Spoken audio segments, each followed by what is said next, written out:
आषाढी एकादशी निमित्त आनंद संप्रदाय दिंडीचे आयोजन। आनंद संप्रदाय दिंडीचे रवळजी येथे जोरदार स्वागत।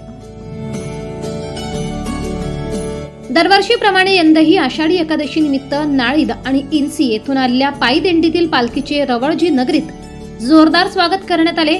रस्त्यात ठिकठिकाणी संत नामदेव तुकोबा महाराज यांच्या पालखीचे भाविकांनी मनोभावे पूजा करून दर्शन घेतले।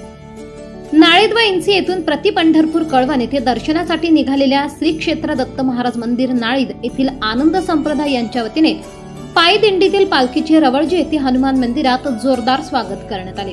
तसेच दिंडीतील वारकऱ्यांना रवळजी ग्रामस्थांच्या वतीने केळी, फळे व उपवासाचे फराळ वाटप करण्यात आले। भर पावसात निघालेल्या नाळीद इल्सी येथून पायी दिंडीत वारकरी महिलांनी पांढरी साडी व पुरुषांनी पांढरे कुर्ते परिधान केलेल्या या दिंडीचे रवळजीत आगमनाने सर्वांचे लक्ष वेधून घेत होते। यावेळी संपूर्ण परिसर भक्तिमय झाल्याचे चित्र पाहावयास मिळाले। यावेळी वारकरी पुरुष व महिलांनी भजनांच्या गायनावर ठेका धरून नाचल्याने दृश्य बघून दिंडीत अक्षरशः पांडुरंगच अवतरला असल्याचे जाणवत होते।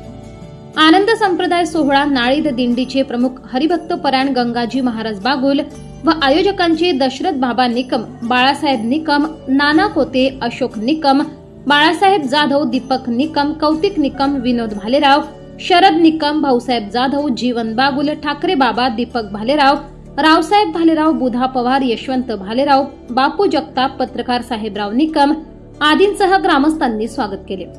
यावेळी विठ्ठल नामाच्या गजरात आनंद संप्रदाय आयोजित पायी दिंडीत नाळीद, इल्सी, देसराणे व रवळजी पंचक्रोशीतील हजारो भाविक सामील होत प्रति पंढरपूर कळवण नगरीतील विठ्ठल मंदिरात पांडुरंगाच्या दर्शनासाठी दाखल झाले।